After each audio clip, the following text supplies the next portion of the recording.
Hi friends, good morning. అందరూ బాగున్నారా? మీ అందరూ బాగుండాలి, అందులో మేము ఉండాలి. ఈరోజు అయితే అలా బయటకు వచ్చాం ఫ్రెండ్స్. మేమైతే బయట క్యాంప్ వెళ్తున్నాము.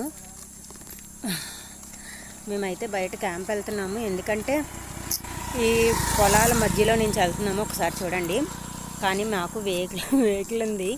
మా శ్రీవారు వస్తాము మీరు నడండి అని చెప్పేసరికి ఇంకో అమ్మ నడుస్తుంది, అమ్మ నేను అలా మార్నింగే వెళ్తున్నాము. చాలా అయితే నాకు వాతావరణం చాలా బాగా నచ్చింది. మా ఊరైతే వెళ్తున్నాము. మేము ఉండేది అమ్మాల ఊరిలో ఉంటున్నాము. కానీ చిన్న పని పడింది, మా ఊరిలో పని. అందుకని తెల్లవారుజామునే లేచి క్యాంప్ బయలుదేరిపోయాము తప్పనిసరి పరిస్థితుల్లో. మీరందరూ ఎలా ఉన్నారు? ఈ పొలాలు అవి చూసారా ఫ్రెండ్స్, ఎంత బాగున్నాయో? మీ సైడ్ కూడా ఇలానే పొలాలు అవి ఎదిగేసాయా?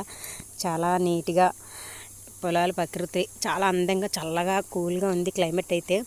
ఇక్కడే దగ్గరలో టెంపుల్ ఒకటి ఉంది, కనిపిస్తుందో అక్కడ. టెంపుల్ దగ్గరికి వెళ్ళే వరకు మీతో మాట్లాడతానులేండి. చాలా బాగుంది, చాలా నాకు చాలా బాగా నచ్చింది. మీరందరూ ఎలా ఉన్నారు ఫ్రెండ్స్? మేమైతే హ్యాపీ, చాలా సంతోషంగా ఉన్నాం. కానీ చిన్న బాధాకరమైన విషయం వల్ల బయటికి క్యాంప్ వెళ్ళాల్సి వస్తుంది.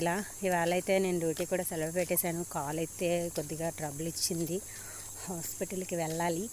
అందుకనేసి చెప్పి లీవ్ అయితే పెట్టేశాను. అనుకోకుండా వేరే ప్రాబ్లం కూడా వచ్చింది. దాని కారణంగా మేము ఇప్పుడు అమ్మ, నేను, మా ఆయన బయటికి వెళ్తున్నాం. మా ఆయన ఇంకా బండి మీద వస్తాను, మీరు అలా నడుస్తూ ఉండండి అని చెప్పాడు. అందుకనేసి అమ్మ నేను బయలుదేరాం. అలా నడుచుకుంటూ వస్తున్నాం అమ్మ నేను. ఈ పొలాలు అవి చాలా చల్లగా కూల్గా ఉన్నాయి. అందరూ పొలాల్లో నుంచి ఇంటికాట్లకి వెళ్తున్నారు. ఎందుకంటే ఇది చేలోకి వెళ్ళి దారి. ఇక్కడ కొన్ని ఇల్లులు ఉంటాయి కొంత దూరంలో, అక్కడి నుంచి. Bye friends.